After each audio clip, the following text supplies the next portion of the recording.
నమస్తే, welcome to non stop news. నేను కార్తిక్. నేను హిమబిందు. వైఎస్ఆర్ జిల్లా పులివెందులలో వైఎస్ఆర్సీపీ అధినేత వైఎస్ జగన్మోహన్ రెడ్డి పర్యటిస్తున్నారు.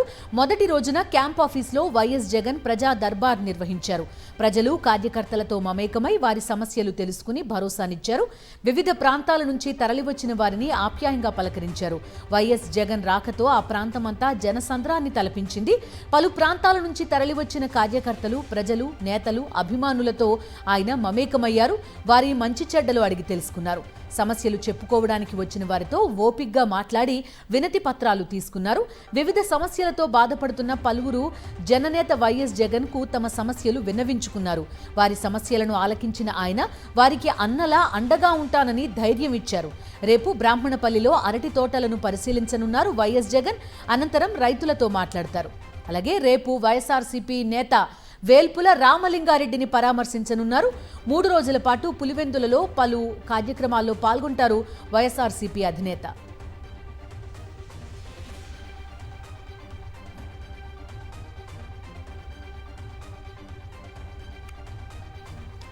వైఎస్ఆర్ జిల్లా పులివెందుల్లో ప్రజా దర్బార్ నిర్వహిస్తున్న వైఎస్ఆర్సీపీ అధ్యక్షుడు వైఎస్ జగన్మోహన్ రెడ్డిని పలువురు వైద్య విద్యార్థులు కలిశారు.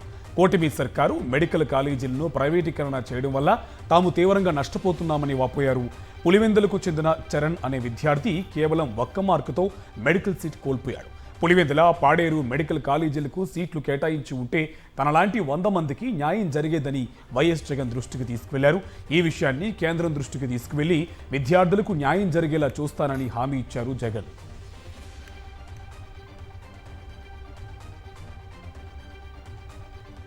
కూటమి ప్రభుత్వంలో రైతులు తీవ్ర ఇబ్బందులను ఎదుర్కొంటున్నారని వైఎస్ఆర్సీపీ ప్రధాన కార్యదర్శి సతీష్ రెడ్డి విమర్శించారు.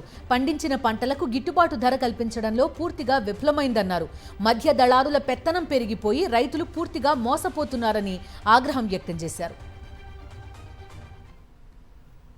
ఇది చెప్పాల్సినటువంటి అవసరం లేదు. ఏ పంట పండించినా కూడా రైతులు తీసుకుని పోయి వంకల్లో వేసేటువంటి పరిస్థితి. అంటే this is a miserable failure of the present government. రైతుల దగ్గర ఏమో టన్నుకు 200 తీసుకుంటున్నారు. బయట పోయి బండ్ల దగ్గర పోయి అరటికాయలు కొనుక్కుంటే ఈరోజు 40 రూపాయలు 50 రూపాయలు అట్లే ఉంది. అదే రేటు ఉంది. అంటే ఏంది? It is a failure. ఇప్పుడు మధ్యవర్తులు, దళారు, దే ఆర్ ఎక్స్ప్లాయిటింగ్ ది రైతులను వాళ్ళు ఎక్స్ప్లాయిట్ చేస్తున్నారు. సో దీనికి ఏంది? ప్రభుత్వం యొక్క బాధ్యత. వాళ్ళు ఎక్స్ప్లాయిటేషన్ ఉండకూడదు కాబట్టి మార్కెట్ యార్డ్ల ద్వారా కానీ ప్రభుత్వ కొనుగోలు కేంద్రాలు పెట్టుకుని ఇవి రైతుల దగ్గర నుంచి కొనుగోలు చేసుకుని వాళ్ళు మార్కెట్లోకి పంపించినట్లయితే, ఇప్పుడు అరటికాయలు ఉన్నాయి 40 రూపాయలు బయట పెట్టే బదులు అదే గవర్నమెంట్ తీసుకొని 15 రూపాయలు కానీ అమ్మిందనుకోండి, ఆనందంగా తీసుకుంటారు. By government is not doing. Chandrababu ముమ్మాటికి తప్పు చేశారని ఆ కేసుల నుంచి బయటపడడం ఆయన వల్ల కాదన్నారు వైఎస్ఆర్సీపీ స్టేట్ కోఆర్డినేటర్ సజ్జల రామకృష్ణారెడ్డి. చంద్రబాబుపై నమోదైన కేసులన్నీ రీఓపెన్ అవుతాయని, నిష్పక్షపాతంగా విచారణ జరిగి జైలుకు వెళ్లడం ఖాయమన్నారు. తప్పు చేశారు కాబట్టి చంద్రబాబు అధికార బలం ఉపయోగించి కేసులను క్లోజ్ చేయించుకుంటున్నారన్నారు.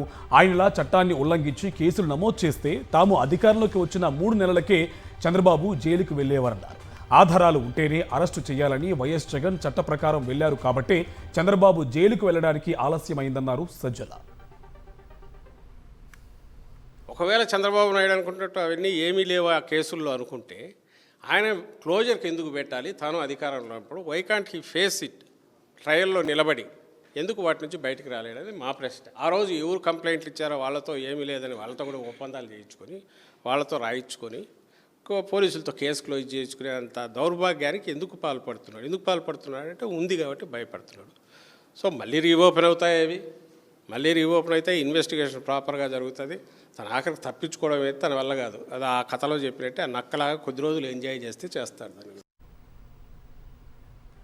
తెలంగాణలో పంచాయతీ ఎన్నికల నగారా మోగింది. 3 దశల్లో సర్పంచ్ ఎన్నికలు నిర్వహించనున్నారు.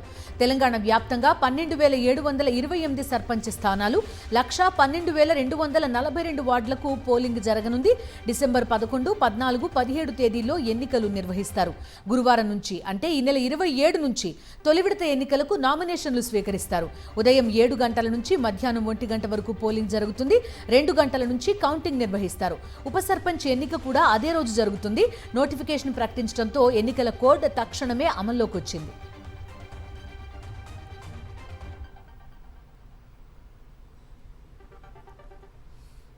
మొదటి ఫేజ్ గురించి గురించి ముందుగా చెప్తాను.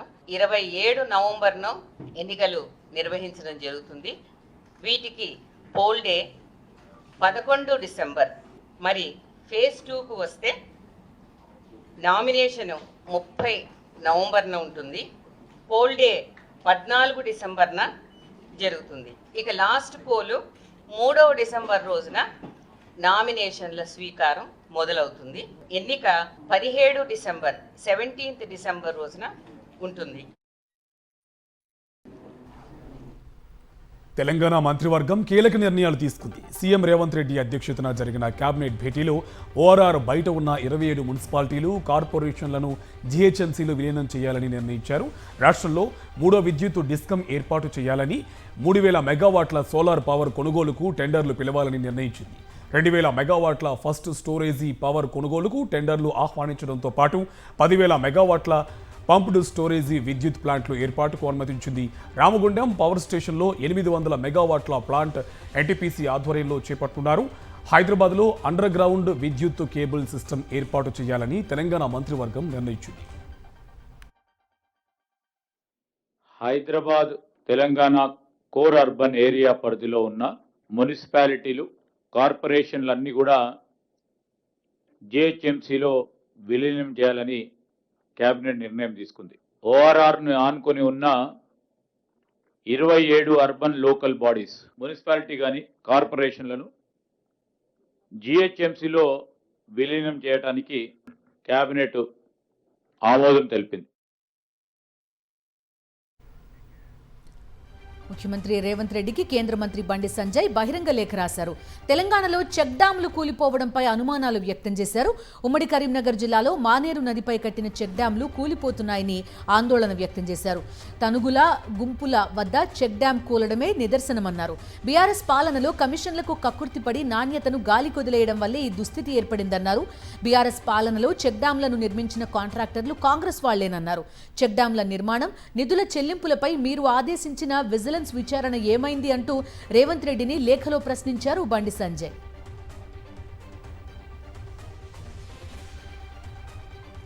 కాంగ్రెస్ అరాచకాలపై విద్యార్థి రణభేరి మోగించాలని పిలుపునిచ్చారు BRS working president KTR.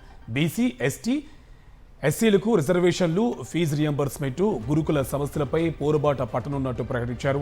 December 1 నుంచి నియోజకవర్గ కేంద్రాల్లో ఆందోళనలు చేపడతామన్నారు. ఈ నెల 29న దీక్షా దివస్ ఘనంగా నిర్వహించాలని పిలుపునిచ్చారు కేటీఆర్. 42% ప్రభుత్వ కాంట్రాక్టులలో బీసీలకు ఇవ్వాలి. ఈ ఎవడద్దనండి మేము వద్దంటున్నాము. ప్రతిపక్షం ఆపిందా? నువ్వు జీవో ఇస్తా అంటే ఎవడ నేను చేయి అడ్డం పెట్టు, సంతకం పెట్టుకుంటే ఎవడో చేయి అడ్డం పెట్టుకొస్తాడా? 29 దీక్షా దివస్ను అద్భుతంగా చేసుకుందాం. అట్లాగే 9 డిసెంబర్ను విజయ దివస్గా కూడా మంచిగా చేసుకుందాం. డిసెంబర్ ఫస్ట్ వీక్ నుంచి మనం పోరాటాలు రూపకల్పన చేద్దాం. ఒకటిగా రౌండ్ టేబుల్ ప్లాన్ చేయండి.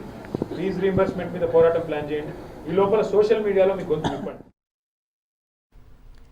సంగారెడ్డి నియోజకవర్గం నుంచి కాంగ్రెస్ ఎమ్మెల్యే అభ్యర్థిగా నిర్మలనే పోటీ చేస్తారని జగ్గారెడ్డి ప్రకటించారు. రాహుల్ గాంధీ, సీఎం రేవంత్ రెడ్డి, పీసీసీ అధ్యక్షుడు మహేష్ కుమార్ గౌడ్ చెప్పినా నిర్మలనే కాంగ్రెస్ క్యాండిడేట్గా ఉంటారన్నారు. కాంగ్రెస్ కార్యకర్తలు, నేతలు నిర్మలనే అనుసరించాలని తెలిపారు. వచ్చే ఎన్నికల్లో పోటీ చేయడం లేదన్నారు జగ్గారెడ్డి. నెక్స్ట్ ఎమ్మెల్యే అభ్యర్థి సంగారెడ్డి నియోజకవర్గం నుంచి నిర్మలనే ఉంటది. మళ్ళీ చెప్తున్నా, రాహుల్ గాంధీ గారు కానీ, సీఎం రేవంత్ రెడ్డి గారు కానీ, లేదా మన మహేష్ గౌడ్ పీసీసీ ప్రెసిడెంట్ కానీ, లేదు జగన్న నువ్వే ఉండని చెప్పినా నేను నెక్స్ట్ ఎలక్షన్ లో సంగారెడ్డి నుంచి పోటీ చెయ్యను. ఇక్కడ నుంచి నిర్మలనే ఉంటది. ఇక దాంట్లో నో డౌట్. సిద్దిపేట కలెక్టర్ కార్యాలయంలో స్వయం సహాయక సంఘాలకు వడ్డీ లేని రుణాల పంపిణీలో మాజీ మంత్రి హరీష్ రావు పాల్గొన్నారు. మహిళా సంఘాలు 25,000 కోట్ల రుణాలు తీసుకుంటే 5,000 కోట్లకు మాత్రమే వడ్డీ లేని రుణం వస్తుందన్నారు. కాంగ్రెస్ ప్రభుత్వం 20 పైసలు ఇస్తూ 80 పైసలు ఎగబెడుతోందని విమర్శించారు. మొత్తం డబ్బులకు వడ్డీ లేని రుణాలు ఇవ్వాలని హరీష్ రావు డిమాండ్ చేశారు. ఇక స్త్రీనిధికి కూడా వడ్డీ లేని రుణాలు ఇవ్వాలన్నారు. ఈ సంవత్సరం 25,000 కోట్లు ఇచ్చాము అంటున్నారు. 25,000 కోట్లలో 20,000 కోట్లు ఎస్హెచ్జికి లింకేజ్, 20,000 కోట్లు ఏమో లింకేజ్, ఒక 5,000 కోట్ల రూపాయలేమో స్త్రీనిధి కింద మళ్ళీ సంఘ సభ్యులు తీసుకున్న అప్పు ఇస్తామని చెప్తున్నది 1,00,000 కోట్ల వడ్డీ లేని రుణం అని చెప్తున్నదేమో 25,000 కోట్లకు, కానీ ఇస్తున్నది 5,000 మాత్రమే. అంటే 20 పైసల డబ్బుకు మాత్రమే వడ్డీ లేని రుణం వస్తుంది, మిగతా 80 పైసలకు వడ్డీ లేని రుణము రావడం లేదు. అరటికి మద్దతు ధర లేదని రైతులు గగ్గోలు పెడుతుంటే చంద్రబాబు ఆర్టిఫిషియల్ ఇంటెలిజెన్స్ తీసుకొస్తానని మాట్లాడడం విడ్డూరంగా ఉందన్నారు మాజీ మంత్రి కన్నబాబు. ధరల స్థిరీకరణపై ప్రభుత్వానికి ఒక ప్రణాళిక లేదని విమర్శించారు. మార్క్ఫెడ్ ద్వారా పంటల్ని మద్దతు ధరతో ఎందుకు కొనుగోలు చేయడం లేదని ప్రశ్నించారు.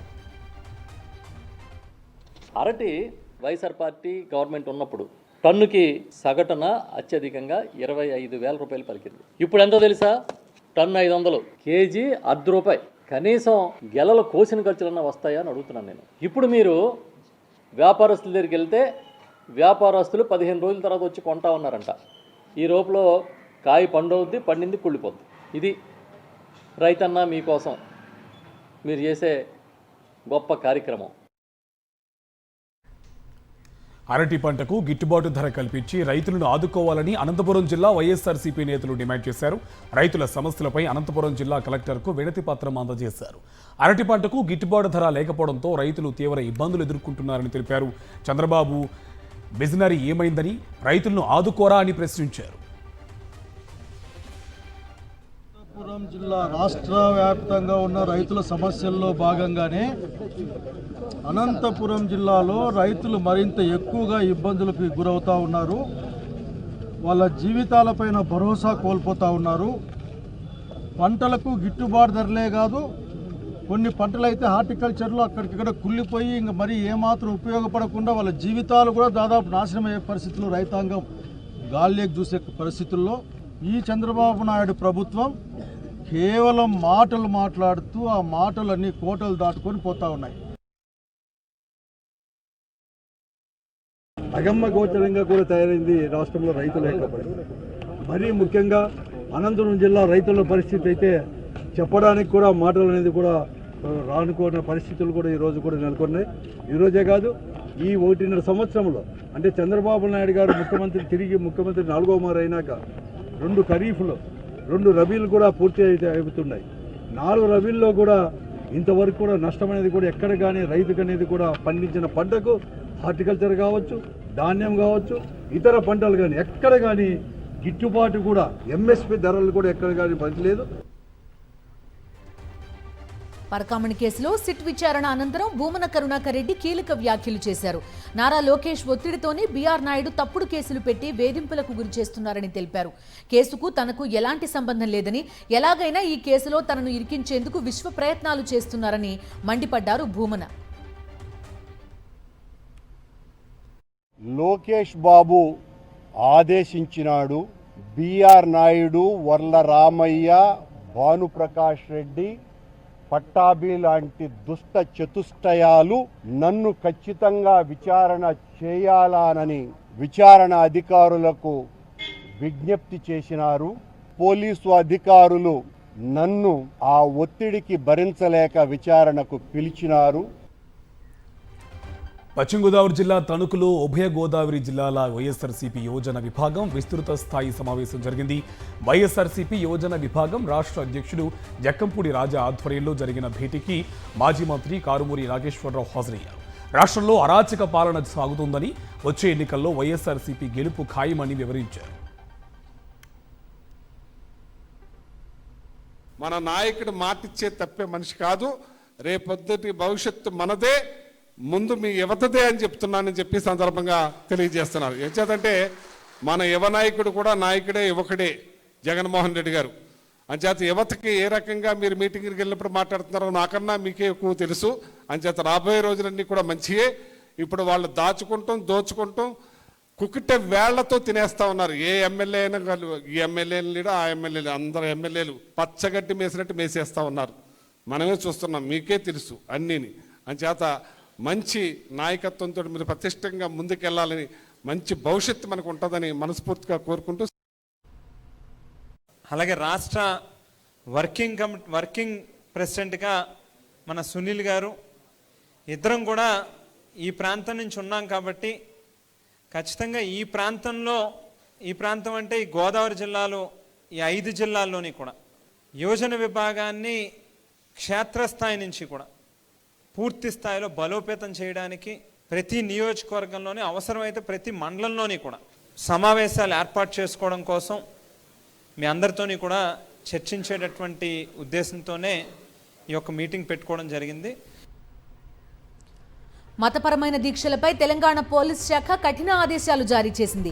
మతపరమైన దీక్షలు చేపడితే సెలవులు తీసుకోవాలని సూచించింది. డ్యూటీలో ఉండగా దీక్షలు చేయకూడదని తెలిపింది. డ్యూటీలో నిబంధనలు ఉల్లంఘించారని కంచన్బాగ్ ఎస్ఐకి మెమో జారీ చేసింది.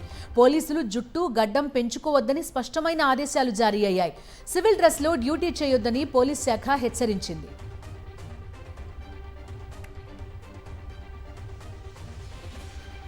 పోలీస్ శాఖ ఆదేశాలపై స్పందించారు Goshamahal MLA Rajasingh.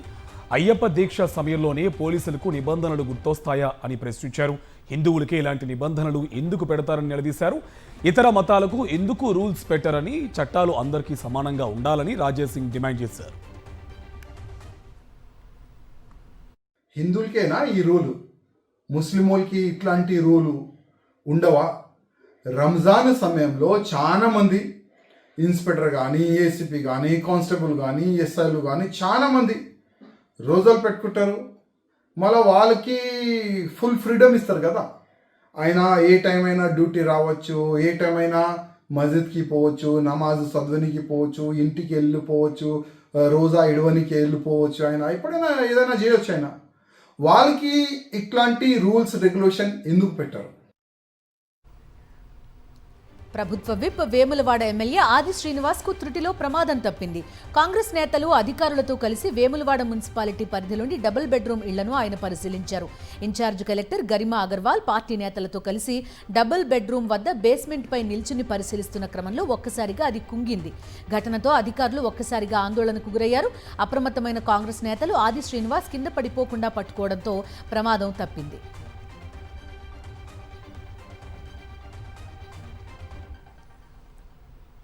GHMC council సమావేశంలో గందరగోళం నెలకొంది. బీఆర్ఎస్ సభ్యుల నిరసనతో సభలోకి మార్షల్స్ ఎంట్రీ ఇచ్చారు. బీఆర్ఎస్ సభ్యుల వద్ద ఉన్న ప్లకార్డులు మార్షల్స్ లాక్కు వెళ్లారు.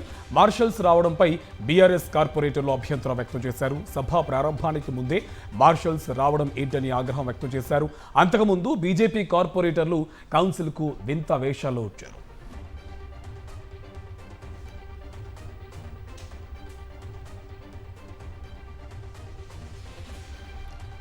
ఐబొమ్మ రవి కేసులో కీలక విషయాలు వెలుగులోకి వస్తున్నాయి. రవి స్నేహితుడు నిఖిల్ ఐబొమ్మ వెబ్సైట్కు డిజైన్లు తయారు చేశారని పోలీసులు తెలిపారు. గేమింగ్, బెట్టింగ్ యాప్స్ ప్రకటనల ద్వారా డబ్బులు వచ్చినట్టు రవి విచారణలో వెల్లడించారన్నారు. యాడ్బుల్ కంపెనీ రవికి చెందిందే అని, ఈ కంపెనీకి డాలర్స్ రూపంలో మనీ వచ్చినట్టు తెలిపారు. రవి సర్వర్లను నెదర్లాండ్స్లో ఉంచారని, టీం కరేబియన్లో ఉందని అన్నారు.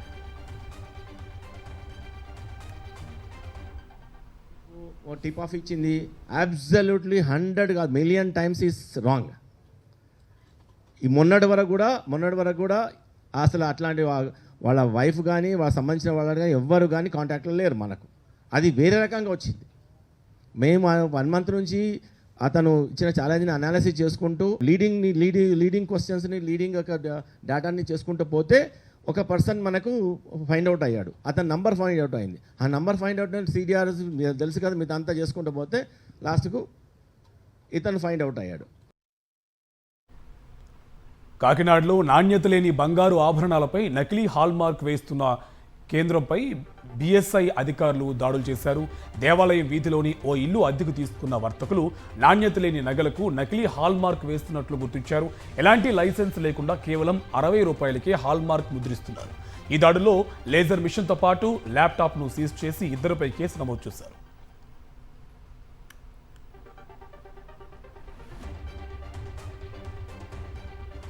సిపిఎం నేత సామినేని రామారావు హత్యకు కారకులైన వారిని అరెస్టు చేయాలంటూ సిపిఎం నేతలు చేపట్టిన మహాధర్నా తీవ్ర ఉద్రిక్తతకు దారితీసింది. ఖమ్మం జిల్లా కలెక్టరేట్ ఎదుట హైటెన్షన్ వాతావరణం నెలకొంది. ధర్నా చౌక్లో ఆందోళనలు నిర్వహించిన అనంతరం ఒక్కసారిగా అఖిలపక్ష నాయకులు, కార్యకర్తలు కలెక్టరేట్ వైపు దూసుకొచ్చారు.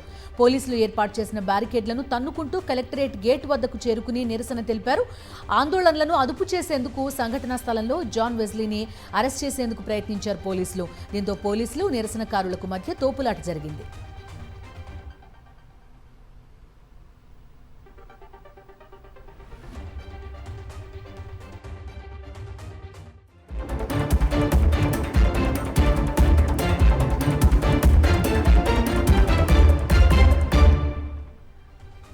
జాతీయ వార్తలు చూద్దాం. శ్రీరామ జన్మభూమి అయోధ్యలో రామమందిర నిర్మాణం సంపూర్ణమైంది. దీనికి ప్రతీకగా రామమందిరంపై ధర్మ ధ్వజారోహణ అంగరంగ వైభవంగా జరిగింది. గర్భగుడిపై కాషాయ వర్ణంలోని ధర్మ ధ్వజాన్ని ప్రధాని నరేంద్ర మోదీ ఆవిష్కరించారు. సీతారాముల కళ్యాణం జరిగిన మార్గశిర మాసం శుక్ల పంచమి రోజున అభిజిత్ లగ్నంలో ధ్వజారోహణ కార్యక్రమం కన్నుల పండుగగా జరిగింది. RSS chief Mohan Bhagwat, Uttar Pradesh governor Anandiben Patel, ముఖ్యమంత్రి యోగి ఆదిత్యనాథ్ సహా పలువురు ప్రముఖులు ఈ వేడుకలో పాల్గొన్నారు. ఈ అపూర్వ ఘట్టాన్ని దాదాపు 7,000 మంది ప్రత్యక్షంగా తిలకించారు. ఆలయ శిఖరంపై 42 అడుగుల ఎత్తులో ప్రధాని మోదీ ఈ ధర్మ ధ్వజాన్ని ఎగురవేశారు.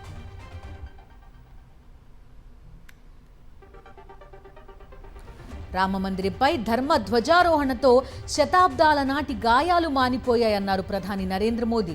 భారతీయ సాంస్కృతిక చైతన్యానికి అయోధ్య సాక్షిగా నిలిచిందని పేర్కొన్నారు. బాలరాముడి ఆలయ శిఖరంపై జెండాను ఎగురవేసిన అనంతరం ప్రధాని మాట్లాడారు. రామాలయ నిర్మాణ యజ్ఞానికి నేడు పూర్ణాహుతి జరిగిందన్నారు.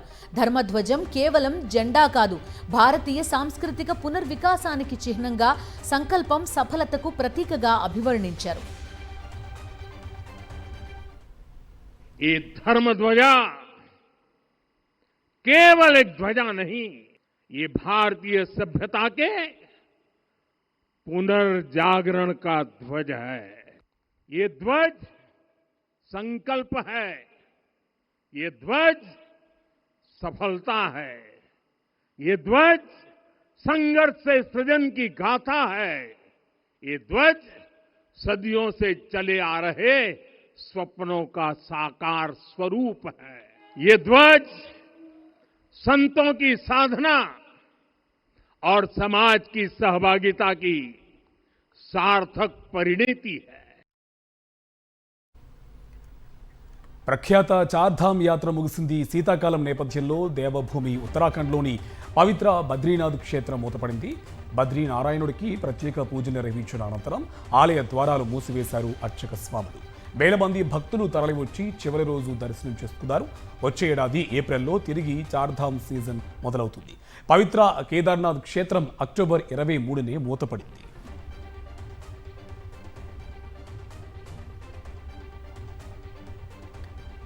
బీజేపీకి స్ట్రాంగ్ వార్నింగ్ ఇచ్చారు తృణమూల్ అధినేత్రి, పశ్చిమ బెంగాల్ ముఖ్యమంత్రి మమతా బెనర్జీ. బెంగాల్ గెలవాలనుకుంటే గుజరాత్ని కోల్పోవాల్సి వస్తుందని హెచ్చరించారు. తన జోలికొస్తే దేశవ్యాప్తంగా బీజేపీ పునాదులు కదిలిస్తానని సవాల్ విసిరారు. ఓటర్ల జాబితా ప్రత్యేక సమగ్ర సవరణను తీవ్రస్థాయిలో వ్యతిరేకిస్తున్న దీదీ ఉత్తర 24 పరగణాలు జిల్లాలోని బన్గావ్లో భారీ నిరసన ర్యాలీ నిర్వహించారు. కేంద్రం ఈసీపై ఘాటు విమర్శలు గుప్పించారు మమత.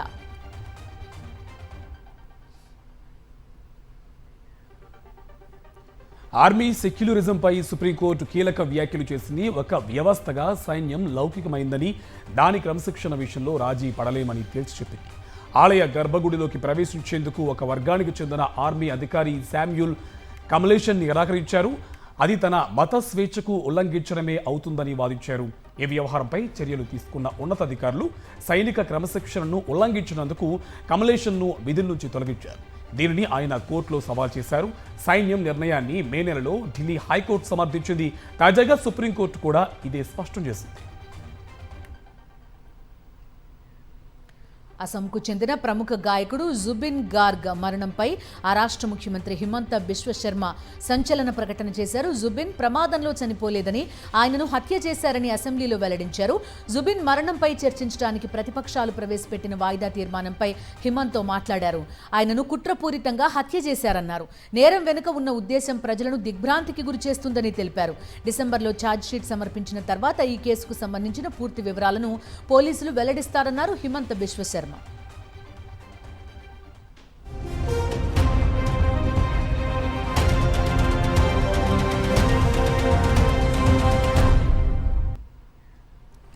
అంతర్జాతీయ వార్తలు చూద్దాం. పాకిస్తాన్, ఆఫ్ఘనిస్తాన్ మధ్య ఉద్రిక్తతలు కొనసాగుతున్నాయి. సోమవారం అర్ధరాత్రి ఆఫ్ఘన్పై పాక్ గగనతల దాడులకు పాల్పడింది. డ్రోన్లను ప్రయోగించడంతో కోస్ట్ ప్రావిన్స్లోని పలు నివాసాలు ధ్వంసమయ్యాయి. ఈ దాడిలో 10 మంది మృతి చెందగా అందులో 9 మంది పిల్లలు ఉన్నారు. తాలిబాన్ ప్రభుత్వం ఈ విషయాన్ని తెలిపింది. గుర్బోజ్ జిల్లాలోని ఒఘలైగై ప్రాంతంలో పాక్ దళాలు ఓ ఇంటిపై బాంబు దాడి చేశాయి. కునార్ అలాగే పాక్టికాలో ప్రాంతాల్లోనూ వైమానిక దాడులు జరిగాయని ఆఫ్ఘన్ అధికారులు వెల్లడించారు.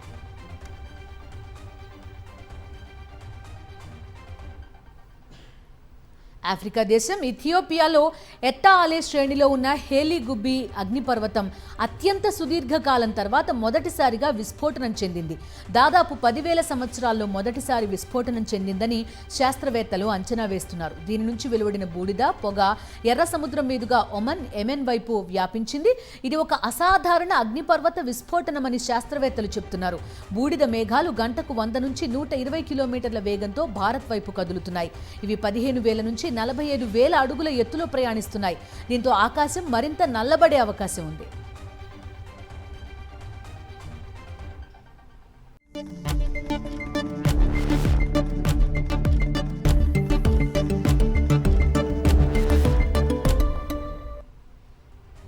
బిజినెస్ అప్డేట్స్ చూద్దాం. దేశీయ స్టాక్ మార్కెట్లు నష్టాల్లో ముగిశాయి. అంతర్జాతీయ మార్కెట్ల నుంచి మిశ్రమ సంకేతాలు, మదుపర్ల లాభాల స్వీకరణకు దిగడం వంటి కారణాలతో సూచీలు నష్టపోయాయి. దీంతో సూచీలు వరుసగా రెండో రోజు నష్టాల్లో ముగిశాయి. నిఫ్టీ 108, సెన్సెక్స్ 331 పాయింట్లు నష్టపోయాయి.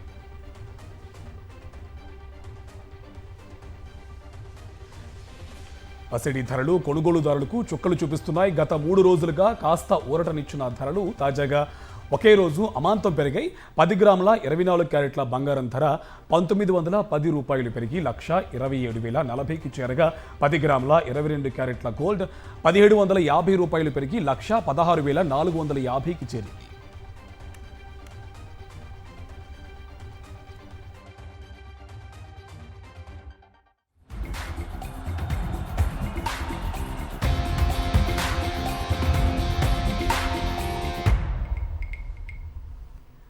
Coming to sports updates. Cricket అభిమానులకు అదిరిపోయే శుభవార్త. T20 world cup 2026 tournament schedule వచ్చింది. ఈ మేరకు అధికారిక ప్రకటన వెలువడింది. ఫిబ్రవరి 7వ తేదీ నుంచి T20 ప్రపంచ కప్ 2026 టోర్నమెంట్ ప్రారంభం కానుంది. ఫిబ్రవరి 7వ తేదీన ప్రారంభం కానున్న ఈ టోర్నమెంట్ మార్చి 8వ తేదీతో కొనసాగుతుంది. అంటే దాదాపు 30 రోజుల పాటు ఈ మెగా టోర్నమెంట్ నిర్వహించబోతున్నారు. తొలి మ్యాచ్ పాకిస్తాన్, నెదర్లాండ్స్ మధ్య కొలంబో వేదికగా జరగనుంది. మార్చి 8వ తేదీన ఫినాలే ఉంటుంది. T20 వరల్డ్ కప్ 2026 టోర్నమెంట్లో భాగంగా మరోసారి పాకిస్తాన్, టీమిండియా 2 జట్లు కూడా ఒకే గ్రూప్లో ఉన్నాయి.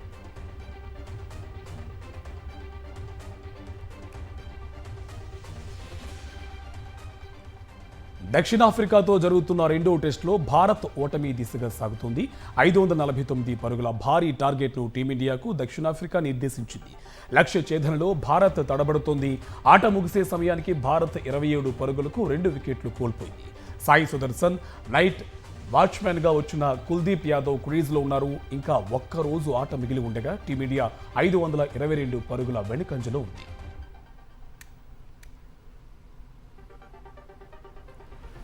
ప్రపంచ కప్ టోర్నమెంట్లో విజేతగా నిలిచిన భారత మహిళా కబడ్డీ జట్టు స్వదేశానికి చేరుకుంది. ఢిల్లీ ఎయిర్పోర్ట్లో ఘన స్వాగతం లభించింది. దేశానికి వరల్డ్ కప్ టోర్నీని అందివ్వడం చాలా గర్వంగా ఉందని క్రీడాకారులు తెలిపారు. మహిళలు త్రివర్ణ పతాకాన్ని ప్రపంచ వేదికగా ఎగురవేశారని అభిమానులు కొనియాడారు.